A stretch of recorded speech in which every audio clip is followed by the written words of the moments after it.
बच्चों नमस्कार। आज हम लोग भूगोल विषय के 8वें प्रकरण अर्थव्यवस्था एवं व्यवसाय के अंतर्गत भारत और ब्राज़ील इन दो देशों के उद्योगों के बारे में पढ़ेंगे। वहाँ जो भी कल कारखाने लगे हैं जिन जिन चीज़ों के, उसके बारे में एक अध्ययन आपके सामने प्रस्तुत किया जाएगा। तो सबसे पहले प्रारंभ करते हैं ब्राज़ील में उद्योग। जैसा कि आप ब्राज़ील के प्राथमिक व्यवसाय में आपने देखा था कि वहाँ कौन कौन से खनिज प्राप्त होते हैं, किस किस प्रकार की कृषि की जाती है, उसी आधार पर, खनिज के आधार पर और कृषि के आधार पर उद्योगों का विकास वहाँ पर हुआ है।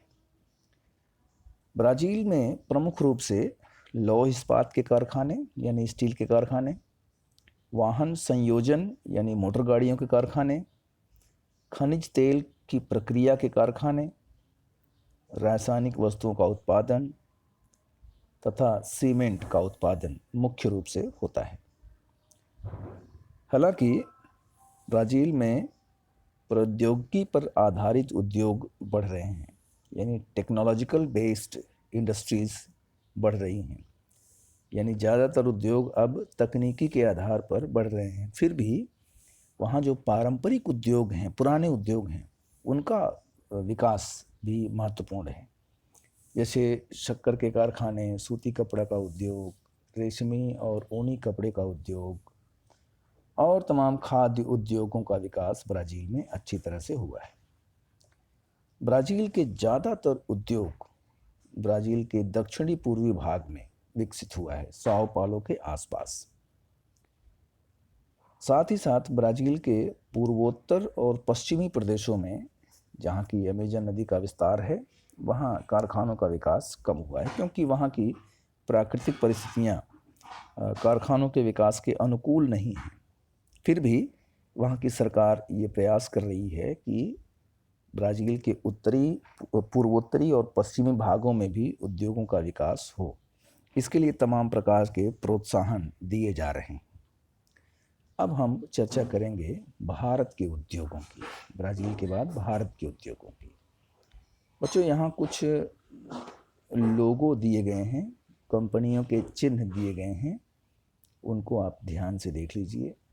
जैसे ये पहला लिखा है ONGC, यानी oil and natural gas commission, Bharat सरकार की एक कंपनी का लोगो है ये, जिसमें खनिज तेल जो पेट्रोलियम होता है उसके शुद्धिकरण की प्रक्रिया, उसको शुद्ध करने की प्रक्रिया इस कारखाने में की जाती है। इसी तरह से दूसरा है राष्ट्रीय इस्पात निगम लिमिटेड, RINL। ये सरकार की ऐसी कंपनी है जो स्टील के कारखानों का निर्माण करती है। फिर इसके बाद RA, इससे आप लोग अच्छी तरह से परिचित हैं, ये दुग्ध उत्पादन की कंपनी है, मुंबई महाराष्ट्र में पॉपुलर है ये। फिर इसके बाद है CLW, चितरंजन लोकोमोटिव वर्क्स, ये पश्चिम बंगाल में है। ये रेलवे इंजन बनाने का काम यहाँ पर होता है।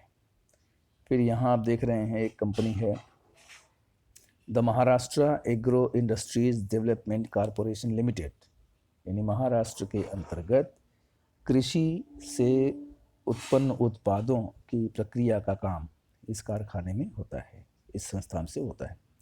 फिर इसके बाद है KVIC, khadi village industry commission, यानी खादी और ग्राम उद्योग आयोग।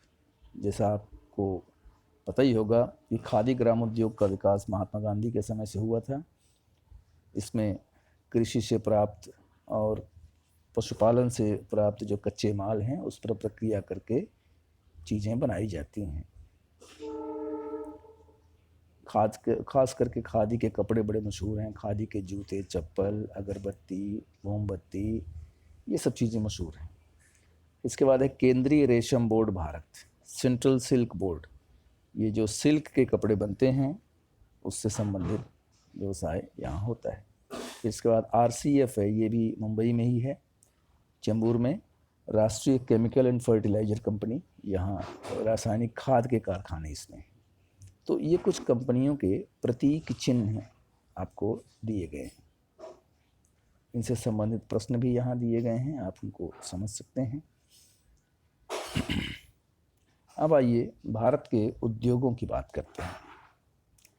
भारत में अलग अलग प्रदेशों में तमाम जगहों पर कारखानों की स्थापना की गई है। इन कारखानों की स्थापना के लिए वहाँ जो कच्चा माल उपलब्ध है, वहाँ जो बिजली के कारखाने हैं, ऊर्जा के संसाधन हैं, आर्थिक साधन हैं, वहाँ के लोगों की मांग किन किन चीज़ों में है, इन कारकों के आधार पर उद्योगों का वितरण हुआ है। और उद्योगों का वितरण हर जगह एक समान नहीं, कहीं पर ज़्यादा उद्योग हैं, कहीं पर कम उद्योग हैं, कहीं इकट्ठा हो गए हैं उद्योग, कहीं दूर दूर बिखरे हुए हैं। इस तरह से उद्योगों का विकास भारत में हुआ है। अब आइए उसका क्षेत्रीय वितरण देखते हैं। भारत में उद्योगों का वितरण कैसा है, ज़्यादा उद्योग कहाँ हैं। अब भारत में दो तरह के उद्योग ज़्यादा विकसित हैं। एक है कृषि आधारित, दूसरा है खनिज आधारित। खनिज आधारित का मतलब होता है ऐसे उद्योग जो खनिजों से चलते हैं, जिनका कच्चा माल खनिज है, जैसे लौह इस्पात है, बॉक्साइट है, एल्यूमिनियम और तमाम इस तरह के खनिज हैं। और दूसरा होता है कृषि आधारित, यानी जिनमें कच्चा माल खेती से प्राप्त जो उत्पाद होता है उसका उपयोग होता है कच्चे माल के रूप में, जैसे शक्कर के कारखाने हुए, सूती वस्त्र उद्योग हुआ, वगैरह वगैरह। तो पहले देखते हैं खनिज आधारित उद्योग। भारत के झारखंड, उड़ीसा, छत्तीसगढ़, मध्य प्रदेश, राजस्थान के कुछ भागों में, कर्नाटक, तमिलनाडु जैसे राज्यों में खनिजों के भंडार ज़्यादा हैं, धातु खनिजों के भंडार ज़्यादा हैं। इसलिए इस भारतीय प्रायद्वीप के पूर्वोत्तरी भाग में धातु निर्माण के उद्योगों का विकास हुआ है। पूर्वोत्तरी भाग का मतलब है जो छत्तीसगढ़, झारखंड का इलाका है, इसको हम छोटा नागपुर कहते हैं। वो इलाके में खनिजों पर आधारित उद्योगों का विकास हुआ, जैसे स्टील के कारखाने वगैरह। अधिकांश लौह इस्पात के कारखाने इसी छोटा नागपुर के इलाके में स्थित हैं। उसका कारण ये है कि उस छोटा नागपुर के आसपास के इलाकों में पर्याप्त मात्रा में लोहा मिलता है, कच्चा लोहा, कोयला मिलता है। दामोदर और महानदी की घाटी में जो जल विद्युत की परियोजनाएं हैं, जैसे हीराकुद परियोजना वगैरह, इससे बिजली प्राप्त होती है जो सस्ती होती है और आसानी से उपलब्ध हो जाती है। साथ ही साथ इस इलाके में सस्ते मजदूर उपलब्ध हैं, यातायात के साधन उपलब्ध हैं। इसलिए झारखंड, छत्तीसगढ़, उड़ीसा को मिलाकर जो इलाका बना है, जिसको छोटा नागपुर कहते हैं, वहाँ पर इस तरह के उद्योगों का विकास हुआ है। अब दूसरी तरफ देखिए, राजस्थान में तांबा, सीसा, जस्ता मिलता है कच्चे माल के रूप में। कर्नाटक में भी लौह इस्पात मिलता है, मैग्नीज, एल्यूमिनियम। और तमिलनाडु में भी एल्यूमिनियम के उद्योगों का विकास हुआ है। खेती पर आधारित जो कच्चा माल है, उससे जो जैसे कपास हुआ, पटसन हुआ, चीनी उद्योग, इनका विकास हुआ है जहाँ जहाँ इस तरह की खेती होती है। जैसे जहाँ गन्ने की खेती ज़्यादा होती है, वहाँ चीनी उद्योग, शक्कर उद्योग का विकास हुआ है, जैसे महाराष्ट्र, उत्तर प्रदेश। यहाँ पर पश्चिम बंगाल में पटसन उद्योग, जूट उद्योग, जिससे गोनी वगैरह बनती है, उसका विकास हुआ है, क्योंकि वहाँ पर पटसन का उत्पादन खूब होता है। इसके अलावा जो भारत के और राज्य हैं जहाँ वन आसपास हैं, जंगल हैं, वहाँ पर प्लाईवुड का उद्योग, कागज उद्योग, माचिस का उद्योग, राल, लाख, लकड़ी की वस्तुएं निर्माण करने का उद्योग विकसित हुआ है, जिसको हम वनोत्पाद पर आधारित उद्योग कह सकते हैं। इसके अलावा जो भारत का पश्चिमी तट है, कोंकण और केरल के तट के आसपास इलाकों में काथी उद्योग, फल प्रसंस्करण उद्योग, मांस प्रसंस्करण उद्योग का केंद्रीकरण हुआ है। भारत में खनिज तेल से संबंधित उद्योगों का विकास गुजरात के कोयाली में, फिर आसाम के डिगबोई, नून माटी और बोगाईगांव में हुआ है। उत्तर प्रदेश के मथुरा, बिहार के बरौनी में भी तेल शुद्धिकरण के केंद्रों का विकास हुआ है। अक्सर जो तेल शुद्धिकरण केंद्र हैं, जहां पेट्रोलियम को शुद्ध किया जाता है, ये कारखाने ज़्यादातर समुद्र के किनारे स्थित होते हैं, फिर भी भारत के आंतरिक भागों में भी, मथुरा, बरौनी वगैरह में भी इस तरह के उद्योगों का विकास हुआ है। सीमेंट के उद्योगों का भी विकास भारत में हुआ है। गुजरात, राजस्थान, तमिलनाडु जैसे राज्यों में नमक का उत्पादन खूब होता है।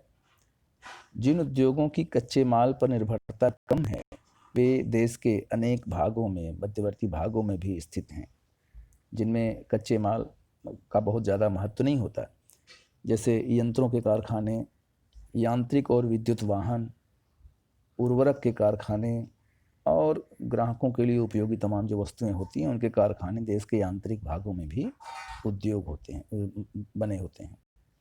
ज़्यादातर ये देखने में आता है कि हमारे यहाँ जो कारखाने हैं उनका केंद्रीकरण शहरों के आसपास ज़्यादा हुआ है। हालांकि भारत सरकार की कोशिश है कि कारखाने जो हैं वो शहरों से दूर भी स्थापित हों, उनका विकेंद्रीकरण किया जाए। इसके लिए भारत सरकार तमाम तरह की सहायता कारखाना मालिकों को, उद्योग लगाने वालों को देती है।